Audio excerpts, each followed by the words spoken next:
Friends, welcome to my channel mathematics success. आज हम लोग यहाँ पर पढ़ने वाले हैं फिजिक्स का सेकंड पेपर, जो कि आपका ऑब्जेक्टिव है। तो यहाँ पे हम कुछ इंपॉर्टेंट फैक्ट पढ़ेंगे जो आपके लिए पेपर में हेल्पफुल करेंगे।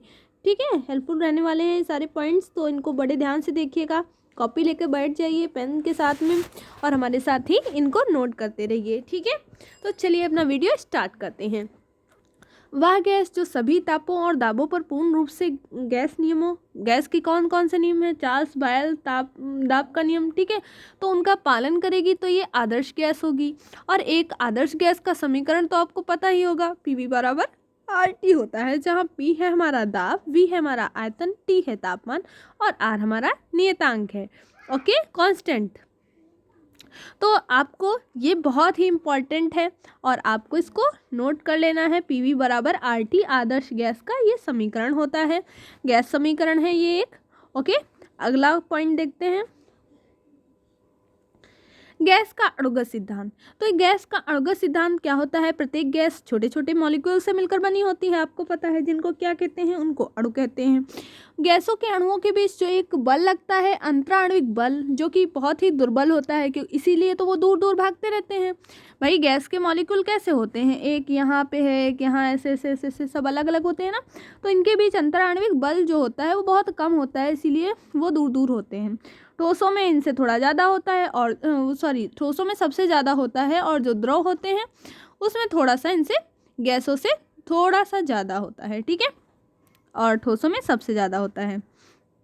तो यही देखना है आपको। तो इसका पहला पॉइंट क्या है, किसी गैस के अणु एक समान गोलाकार, दृढ़ और पूर्णतया प्रत्यास्थ होते हैं। ओके, सेकेंड पॉइंट क्या है, आपसे पूछ सकता है किसी गैस के अणु होते हैं, तो नीचे ऑप्शन दे सकता है, एक समान, गोलाकार, दृढ़ या पूर्णतया प्रत्यास्थ, या सभी। ठीक है, ये सभी दे सकते हैं, तो आप लोग जो है लिख लीजिए इनको ध्यान से कि ये वाले क्वेश्चन आए तो आप कर लें। अगला पॉइंट हमारा है, अणुओं का आकार आणविक दूरी मतलब 10⁻⁹ मीटर की तुलना में नगण्य होता है, अतः अणुओं का आयतन गैस के आयतन की तुलना में, नगण्य का मतलब निग्लेजिबल, ठीक है, तो अणुओं का आकार और अंतराण्विक दूरी की तुलना में नगण्य होगा। अणुओं का जो आकार है बहुत ही कम होगा, मतलब 10⁻⁹ इंग्लिश में 10⁻⁹ मीटर, ठीक है, इतना होता है ना अंतराण्विक दूरी।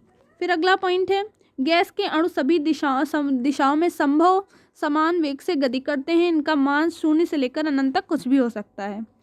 मतलब गैस के इधर भी मॉलिक्यूल जाएंगे, उनको जिधर रास्ता मिलेगी वो उधर चले जाएंगे, ठीक है, तो वो सब तरफ जाते रहते हैं, इसीलिए ये हमारा गैस के मॉलिक्यूल का होता है कि वो जिधर भी सभी दिशाओं में जा सकते हैं, किसी भी वेग से गति कर सकते हैं। अगला पॉइंट है, गैस के अणुओं के मध्य कोई आकर्षण या प्रतिकर्षण बल नहीं लगता, ठीक है, उनके बीच कोई ना अट्रैक्शन ना रिफ्लेक्शन, कोई बल ही नहीं काम करेगा, अर्थात अणुओं के बीच कोई क्रिया ही नहीं होती है, और संपूर्ण गतिज ऊर्जा आंतरिक ऊर्जा के रूप में प्रकट होती है।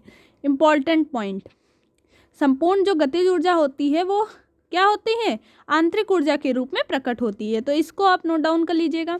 अगला पॉइंट है, अणुओं के नगण्य द्रव्यमान और उच्च गति के कारण के मध्य गुरुत्वाकर्षण बल नगण्य होता है। आपको ये पॉइंट शायद बकवास लग रहे हो, लेकिन यकीन मानिए इन्हीं पॉइंट से क्वेश्चन पूछे जाते हैं। अगर आपके सारे पॉइंट्स क्लियर हैं तो आप इस चैप्टर के बहुत सारे क्वेश्चन सॉल्व कर लेंगे, ठीक है, तो इनको आपको अच्छे से पढ़ना है।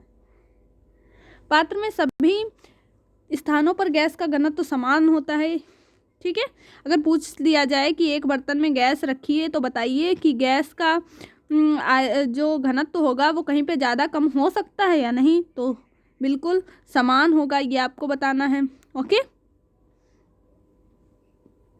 अगला है, गैसों के अणु गति के दौरान आपस में और पात्र की दीवार से टकराते रहते हैं, उनकी यह टक्कर पूर्णतया प्रत्यास्थ होती है, ठीक है, प्रत्यास्थ होती है, क्लियर। अणुओं की पात्र की दीवारों से टकराने के कारण अणुओं के संवेग में परिवर्तन होता है, और यह अंतर पात्र की दीवार को स्थानांतरित हो जाता है, जिस कारण पात्र की दीवारों पर एक बल आरोपित होता है, ठीक है।